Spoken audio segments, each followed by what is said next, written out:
this one's an interesting article, and it's Turtle Beach in the news. And the headline here is gaming company Turtle Beach is exploring a sales process. So Turtle Beach, public company, they've been making like headsets mostly. I think they're known for years now. Some good ones. You know, I think Dr. Disrespect wears a Turtle Beach headset sponsored by Turtle Beach. And supposedly they are engaged with potential buyers. They've hired Bank of America last year to spearhead this process. They've signed 10 NDAs. They've held 9 management meetings.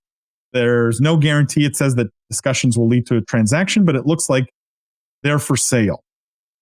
Now, I did a quick look on Turtle Beach, just FYI. Market cap of Turtle Beach, because they're public, is $240 million. They did over $300 million of revenue in the last 12 months, but only $5.5 million of EBITDA. So,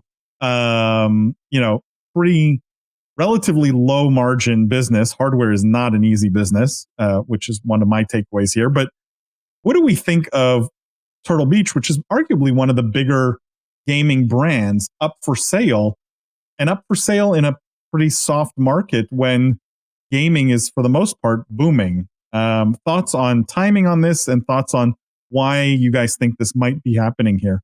Jeff, maybe start with you. I remember Turtle Beach back in like 2018, right when Fortnite craze kind of began, had a massive run. I think it maybe even came close to being like $1 billion company at that point, because everyone was buying gaming headsets. A lot of people came into the gaming ecosystem, young kids kind of entering for Fortnite, first time gamers.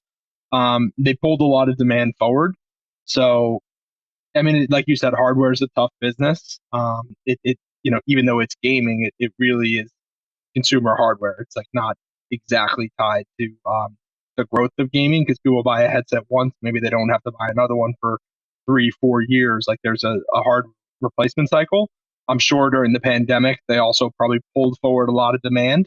So, you're seeing this even with like a business like Peloton, like consumer hardware tech company, pulled forward a ton of demand during the pandemic, and now is like struggling to right size their business model. So this feels like a kind of company that will either sell to like a Corsair or someone like a strategic, or it could definitely see like a private equity coming in, cutting costs, like maybe, weathering the storm outside the public market during like maybe like lull in a replacement cycle, and then maybe taking it public again once sales start inflecting higher.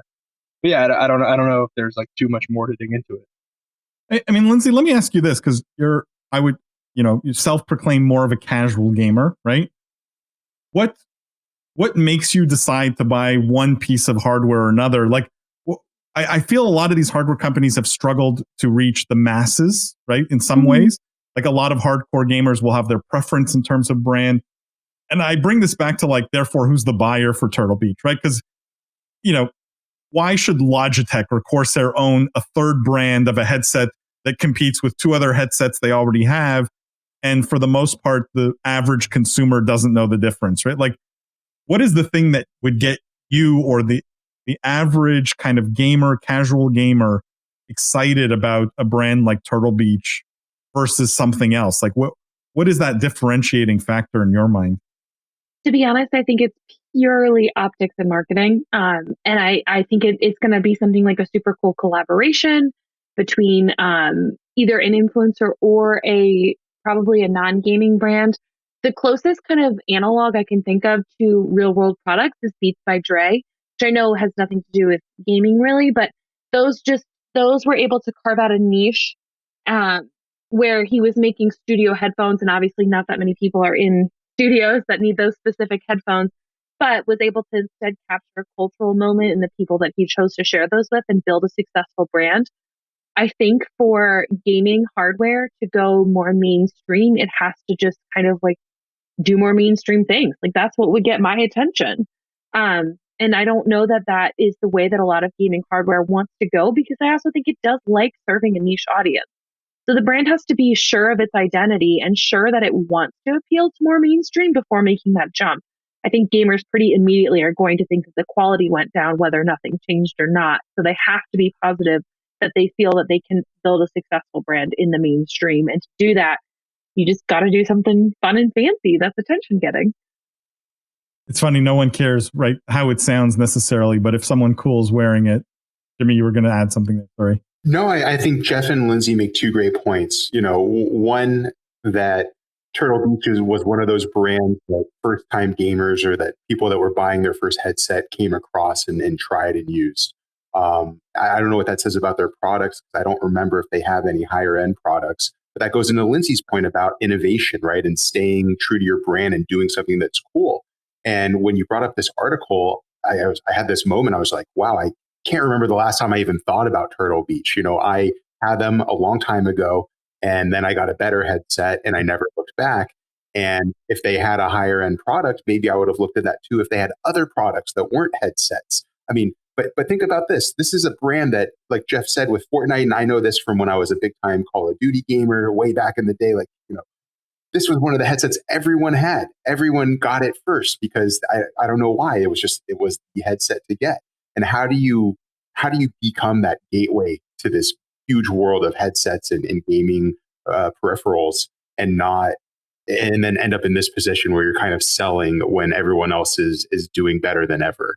How do you not innovate? How do you not create other products? How do you not create higher end products and capture that same audience that you were able to attract initially? So it's kind of mind blowing, and it was really kind of just funny to me to be like, wow, I haven't even thought of this company in forever, because it's not even in the top 5 on my list of when I think of top gaming hardware manufacturers or peripheral manufacturers. So I think the two of you guys together, with a lack of innovation yet, and also with that entry level product, but with the failure to recapture those initial first time consumers, was really insightful. They probably have the best ticker symbol of at least one of the best ones of any gaming company. It's HEAR. It's here, which is pretty clever. It is clever. So we'll see. One to follow. We'll see what happens to Turtle Beach. Hopefully they find a good home.